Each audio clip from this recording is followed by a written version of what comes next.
Do you live in San Francisco and you've thought about being a taxi driver, but you weren't completely sure if it was right for you? You might have thought that you have less flexibility as a taxi driver as you would as a rideshare driver driving for Uber or Lyft. Well, it turns out that's not completely true.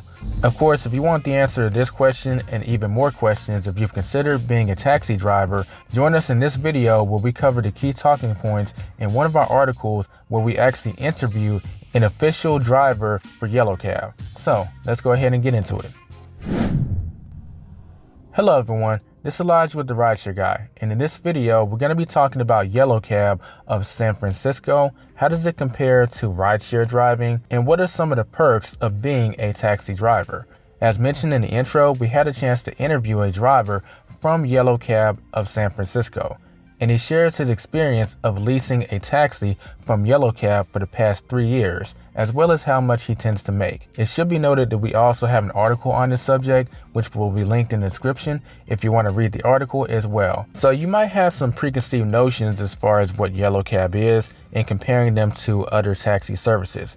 Well, Yellow Cabs are actually independently run from city to city. This means that they don't have any affiliation with each other, and it means that the Yellow Cab that we're talking about in San Francisco is independently run. They were originally founded in Chicago, Illinois, more than 100 years ago, and many states and cities have launched their own Yellow Cab operations to service passengers all over. Joseph Mullins has been working in the taxi industry since 2010, but he's been leasing from Yellow Cab specifically for the past 3 years. Now that we've covered that brief backstory on Yellow Cab, let's get into some questions that we asked Joseph during our interview. So what steps would a driver need to get started if they had an interest in leasing a taxi from Yellow Cab and making money? They require you to pass a background check and provide some basic training videos about driving a cab and how the process works. Joseph originally started driving with the Soto Cab company, which is now Flywheel. Then 3 years ago, he switched to Yellow Cab. The next thing we asked him was, do you need to provide your own vehicle in order to get started? As mentioned before, this is a lease, so you don't need your own vehicle to get started. Joseph leases his vehicle for $750 a week. In fact, he actually made a clever arrangement with one of his friends where they actually split the lease payment. He drives during the daytime and his friend drives at nighttime. So they both have an opportunity to use the taxi to make money while they can split the difference, which is a pretty clever way of reducing an expense while maintaining the hours that you need to make your money. Now, a common question that a lot of y'all probably have is, how do you accept rides with this system? So Yellow Cab uses a dispatch system to send rides to drivers. Each time a person calls a request or requests a ride online, that ride gets dispatched to a driver within the district that they're in. Joseph has a tablet inside of his taxi so he can see incoming requests as they pop up. From there, he has the option to bid on them. According to Joseph, bidding is just another way of letting the company know that you're willing to accept this ride. Once it's accepted, you can begin the process of picking up the passenger. And the interesting thing is, his tablet shows him all the details and directions that he'll need to go pick up the passenger. Sounds pretty familiar, doesn't it?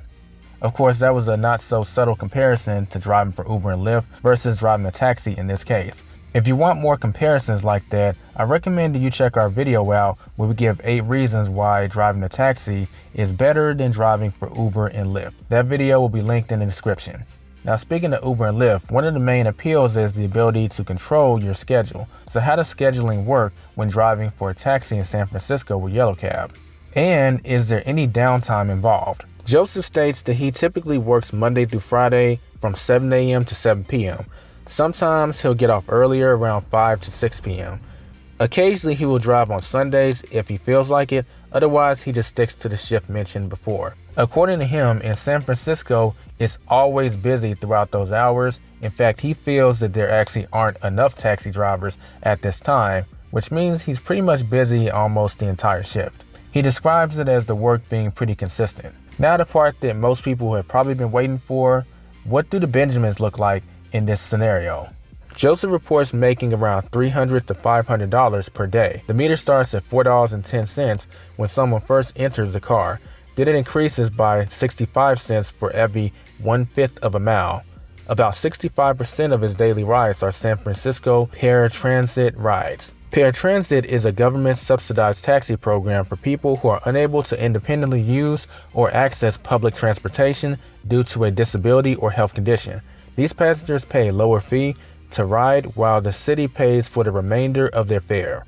He receives the payments for paratransit rides via direct deposit every Tuesday.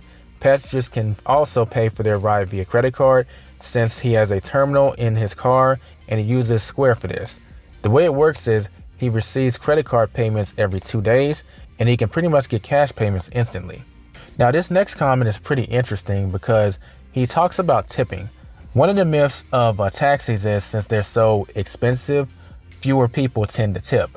Well, Joseph says that he still gets plenty of tips because he focuses on being very friendly and professional with his passengers when he's driving his taxi.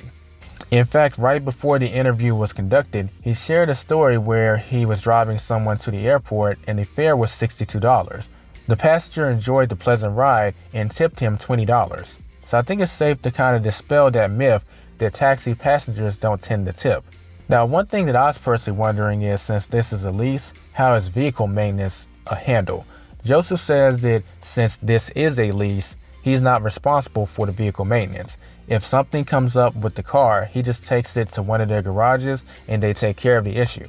And as far as payment goes, many wonder, is this a W-2 job or is it 1099 in terms of being an employee or an independent contractor? This is independent contracting, which means that you'll be responsible for filing all your taxes. So he fills out a 1099 form and submits a profit and loss form at the end of the year. Some of the things that he likes to deduct include the phone bill, bridge tolls, gas, and even the fee that he'll be charged when he hires a tax professional.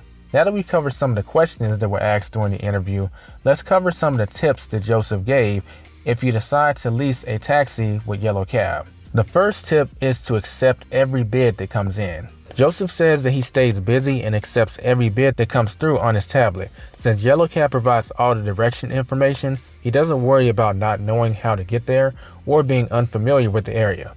He also sets income goals for the day or week and strives to earn $500 during his 12-hour shift from 7 a.m. to 7 p.m.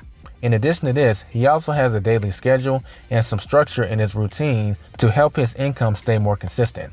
The second tip is to drive safely for both yourself and your passengers. This should go without saying, but running red lights or getting tickets is not in your best interest. It's going to make passengers uncomfortable. And the worst case scenario is it could lead to you getting in an accident and people getting hurt. So just keep that in mind and drive safe for the sake of yourself, your passengers, and those around you.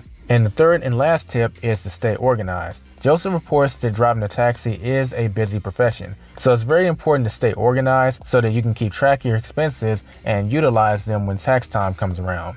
As far as the driver requirements for being able to lease a taxi from Yellow Cab, you'll need a valid driver's license and no more than 3 moving violations on your record. You should also have no more than 1 at-fault accident on your record in the past 3 years and no felony convictions within the past 10 years. If you meet these requirements, you can apply online or head to your nearest transportation or Yellow Cab office to get started. With that being said, that concludes this video. If you have any questions or comments, feel free to leave them in the comment section below. Don't forget to subscribe if you're new and hit that bell notification if you want to be notified next time we drop a new video. And as mentioned before, if you enjoyed this video, consider checking out our video on 8 reasons why driving a taxi is better than driving for Uber and Lyft. I'll catch you in the next video. This has been Elijah with the RideShare Guy. Be safe, be profitable.